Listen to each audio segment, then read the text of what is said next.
Here's part 2 as promised. If you haven't seen part 1 of the Redcat Gen9 review, check the description below. Today we're going to see how it does on the 6 problem course. Let's get to it. Do you know what? I don't remember how the Gen 8 V2 did on the rocks in stock form, but I'm going to link to that video here. It's one of the older videos I did, so bear with me on quality and stuff like that, but you can see just how it did. The problems are exactly the same. The rocks are drier today, even though we're in shade here. There was frost last night because it's winter, of course, being in the southern hemisphere. Let's get this on the rocks and we shall see just how far it gets, and I think these tyres might just be the key. Let's see how we go. Now I'll just add that while we come down here to get ready for the crawl, I'll just change gears. Oh, it changed all right that time.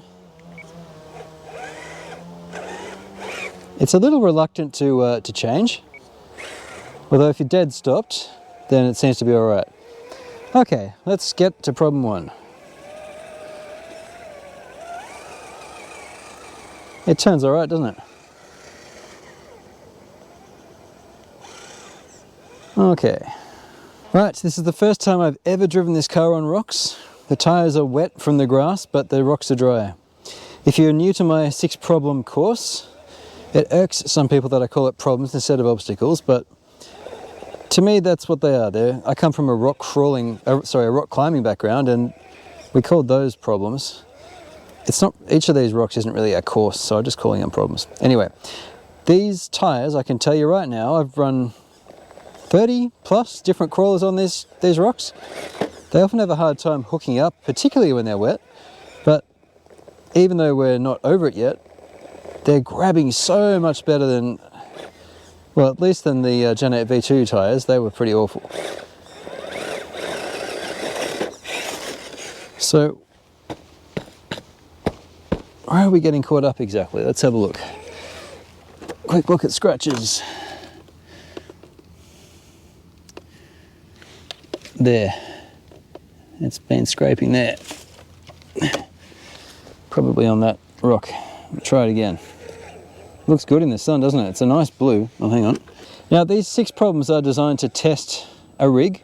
I don't need it to finish any of them, but it's just for reference, comparative reference, let's say, to other cars. Because if you're considering this car with its 2-speed transmission, you might be considering the Gen 8 V2 as well. Maybe the TRX4 Sport, maybe the Sendero, maybe the Element Sendero. Although this thing has an interior, so I guess the SCX-10 as well. It has a nice sound to it, the transmission. Ay, ay, ay.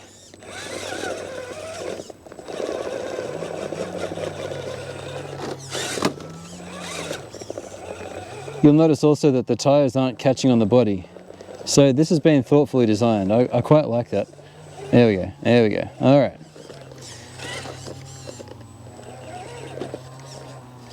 There we go. I recently ranked number 2 at Australia's biggest rock crawling event this year for this class of truck. Gee, do we count that? So just to let you know, you're getting a practiced eye here. I'm not just some dude who doesn't crawl very often. I'm trying to take a reasoned approach to this as well, because I want you to be able to get a fair comparison between vehicles. We're going to count that because I did actually finish problem 1, but it was by the skin of its teeth, wasn't it? The tyre treads are drying. That's good. A weakness so far is that servo. It's, I think it could bear to have a little bit more power. I don't think I've done a video on this course for a while. It's nice to be back. From the sound of it, the WP1040 runs PWM at 1 kilohertz. I think, is that right? 1000 kilohertz? Can't remember what it is, but it's making the motor whine. You can run it at a higher rate for more heat, but no sound on other ESCs. Anyway, having to take a few goes at this. Now see how that tyre is way down in the wheel well. That's even with 50% preload, so they are very soft springs Did I see 1 or 2 piece springs? There's no separator. They're single stage? Yeah, they are. They're single stage. So this thing for heavy crawling could even bear to have maybe even complete preload. I'm not sure. It's a 50% now. I didn't think I'd want to go higher, but maybe we do. It's certainly being overtaxed right now. When it tucks right down, it's good that it's appropriate that it has a full cycle, but I'd like it to push the car up a little. So maybe just a little more preload in the rear could be a positive thing. All right, I think this is the line if we're going to get it. It keeps, as soon as we get past that little, once that wheel comes off to the side of that, the whole thing wants to fall towards us. I think slightly stiffer springs in the rear would actually be beneficial.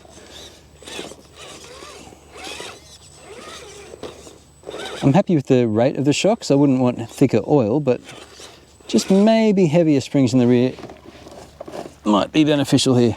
We'll give it one more go. Now again, we're running on 3S, which means more speed, more heat.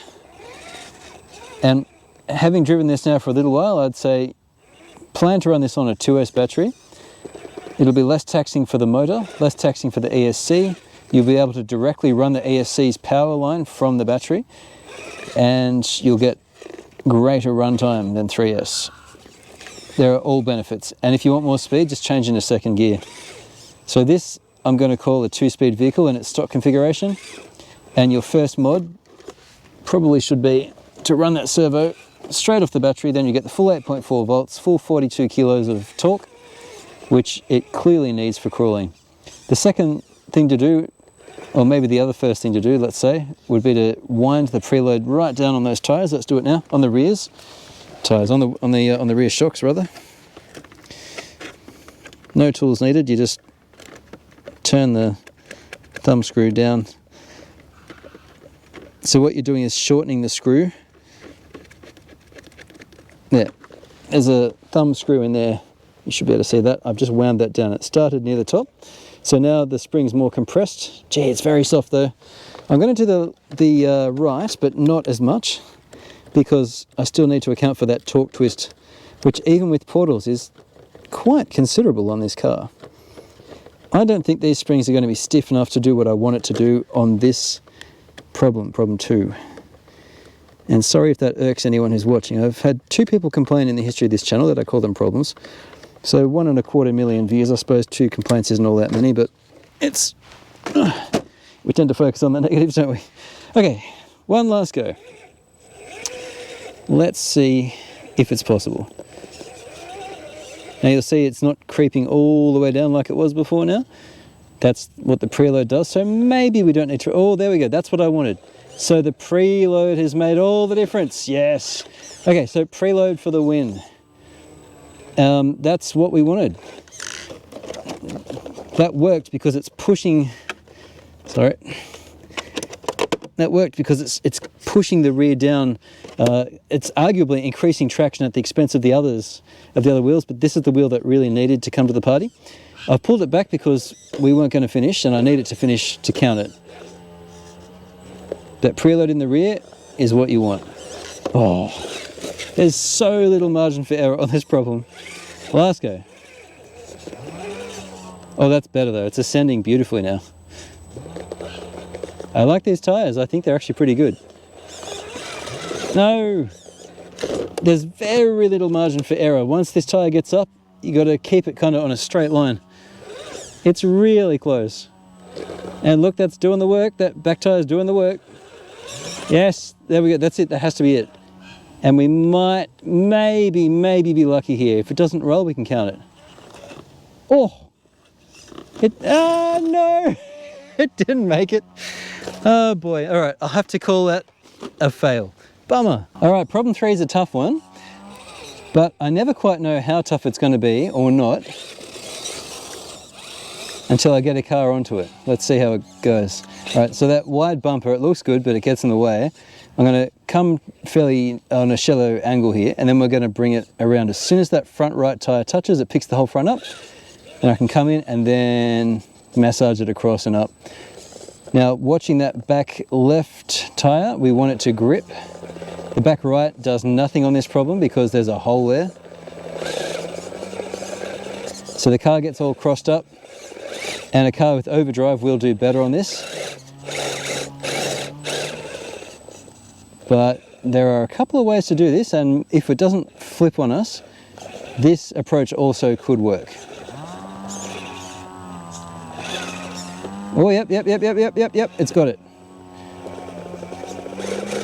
That servo was maximally taxed then. I'm just feathering reverse, just a shade, because I want to pull it around. And it is high pointing, but the breakover angle is good enough that I think, if I'm careful, we'll get away with it.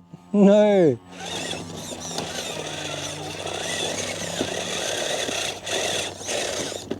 I'm having a really good time here. This is, it's good to be back on the course. I muffed it. Oh no! Oh dear. Poor little car. All right, quick temperature check just by fingers. Let's see how hot is it. Yeah, motor's warm. Servo has been fading this whole time, so it's probably pretty hot. Yeah, it's warm. Ow, ESC's hot. Again, it's on 3S, drop it down to 2S and you'll have a better time. Right, on to problem 4. Now this is a difficult one because breakover stops almost every rig, so we're not going to feel too bad if the Gen 9 can't do it. However, what I've seen so far tells me breakover is... Ooh, okay, so many rigs get stuck here and that seems to have the clearance. Ooh, it's really hard to pick sometimes. I'm not placing it in any particular place, just back from this problem, because we know it can get up the first bit. So we're going to be closer to us this time, a bit higher on the left. Oh, you know, that just floated over. I didn't even expect that. Let's just try that again. I'm already threatening to break the mirrors. Oh, yep. Yeah, we broke the mirror. Well, it's still sitting there, just. I probably should have taken them off. I don't know why they departed from what they already had. They already had the molds for the last one. The Gen 8 V2 has hinging mirrors. I should have stuck with them, because you could just fold them in for this kind of crawling. Oh, yep. Oh, it's really close. Really close. We're going to keep it up higher.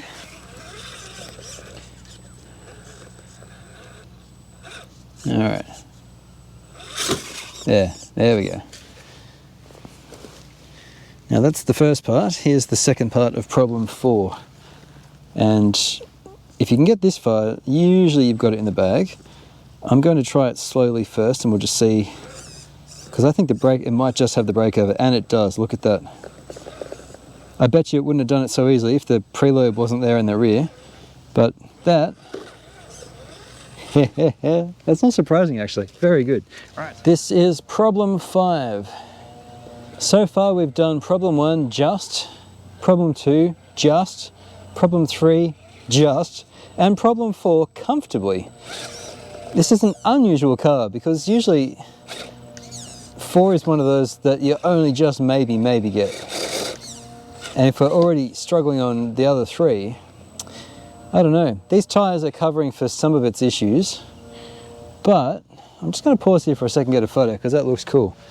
There might be a thumbnail in that. Oh yeah, that's the stuff. This is the photo that made you click on the video. This car is unusual because it has a very nice breakover angle and those tyres are very good. However,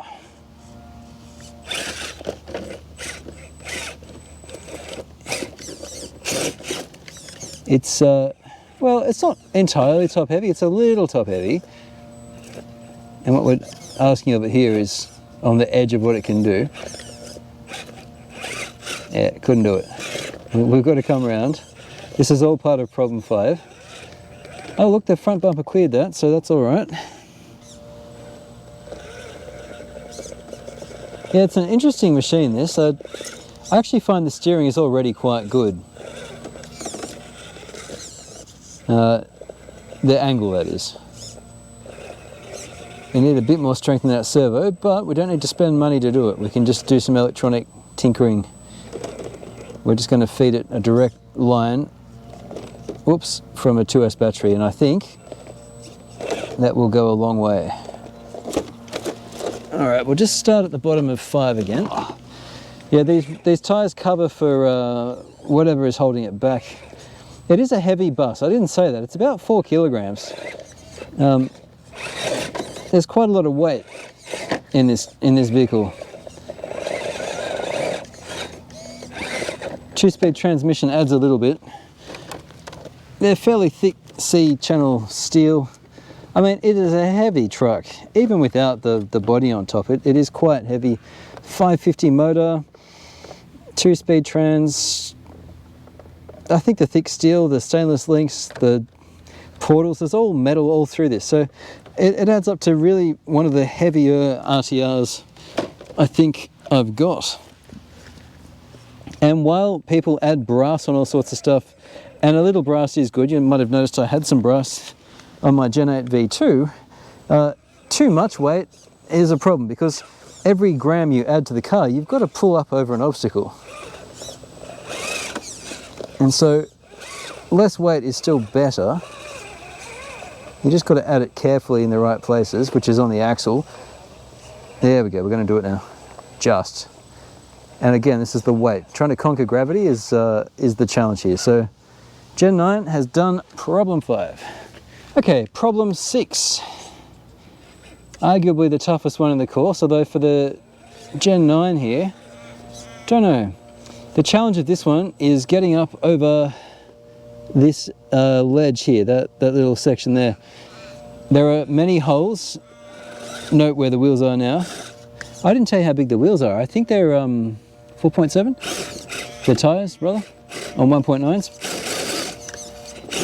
Yeah, the problem is you get all kind of bound up, and the axles and the links get caught on stuff, and the wheels can't get traction because there are just holes everywhere. It's just quite a mess. All right.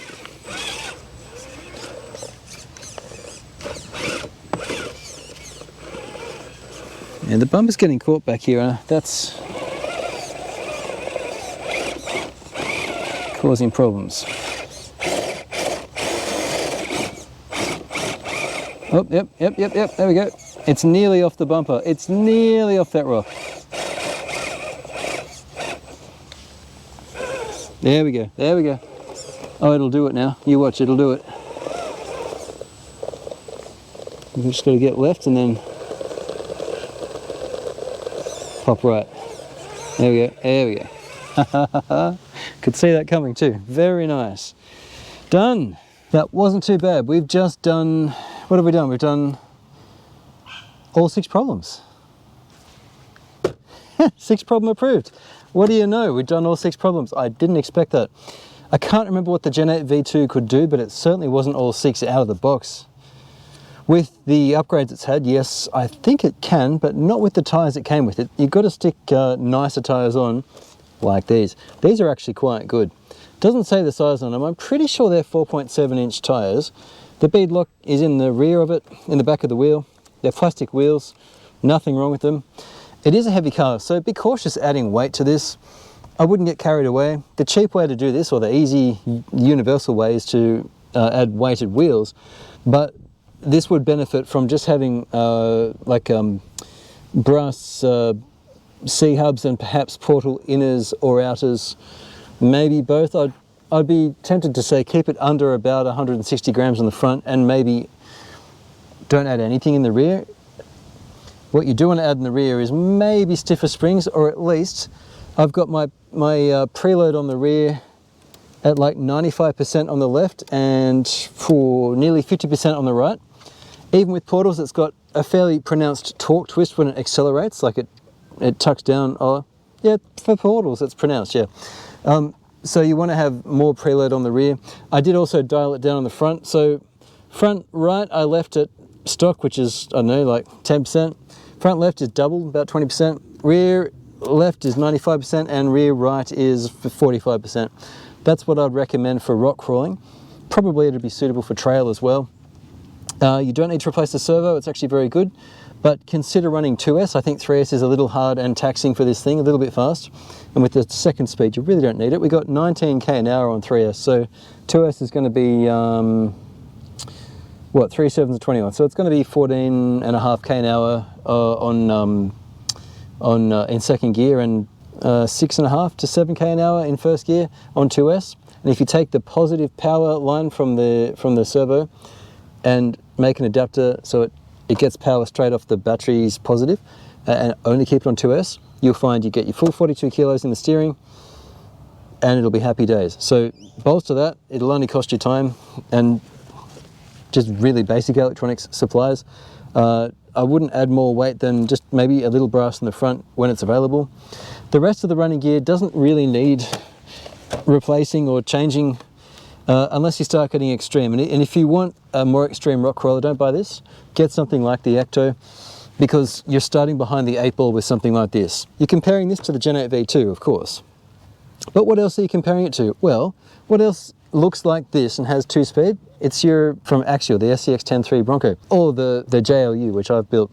Now, where I think this will be useful is to run this or the SCX-10-3 as a Class 1 car. Just put 4.19 tyres on it and you'll have a fairly decent machine. You've got your interior, you've got your mirrors when they don't snap off, wipers, at least seating for 2, steering wheel, dash, the whole thing. Lights you can add. And with the underneath profile of this thing, you watch. Enter this as a Class 1 car, get your scale points, and you'll do okay. Honestly, you'll do okay. Again, 6 problems approved out of the box, just barely by the skin of its teeth. Problem 1, 2, 3, and 5 were all kind of sketchy, but it did it. Certainly 4 and 6, which is usually the domain of really difficult, like really capable trucks, it kind of walked them more than the other ones. This is an unusual car. I don't quite know what to make of it, honestly. It's very, very good. The US RRP is 400 bucks, just under that, $399. That's only 40 bucks shy of the TRX4 Sport, and it's similar money to the SCX-10-3. I think it's probably, they're both $439, aren't they, or something like that. This is good value. If you like the look of it, the running gear is certainly tried and true, although I haven't really proven the universals in the front yet, but they're really good. That's a step up from the CVDs in the Gen 8 V2. And I suspect if we cut these limiters back a bit, you might get even more angle. Not that it really seems to need it. It's a good car all around. It's made a very good first impression on me. Yeah, it's heavy. That's probably its biggest drawback, but the biggest pro, 2. 1 is the steering angle. It's very good. And 2 is it's just raw capability. I like it. I like the front body retention system. That hasn't faulted on me at all, and I like the interior. There's a lot to like in this car. Yeah, it's not the cheapest. We're going to look at the Sendero SE soon. That's 100 bucks less than this, US dollars. But it's got its own surprises. If you're interested in this kind of car, I can recommend it as being capable. Time will tell if it's as durable as the Gen 8 V2, which has been relentlessly durable. But I think we might use this car in my upcoming big tyre test series for one of the classes of tests that we do, because I need stuff that's tough that won't break. If you saw my wet tyre test from late 2021, you'd see we blew a diff in another car. I think this will be a workhorse just like the last, and I can't wait to see more from it. Thank you for watching. I appreciate you sharing this little exploration with me. What a perler, eh? And we can call it 6 problem approved. Throw me a like, guys. Thank you for watching, and I'll catch you again on RC-TNT. Cheers.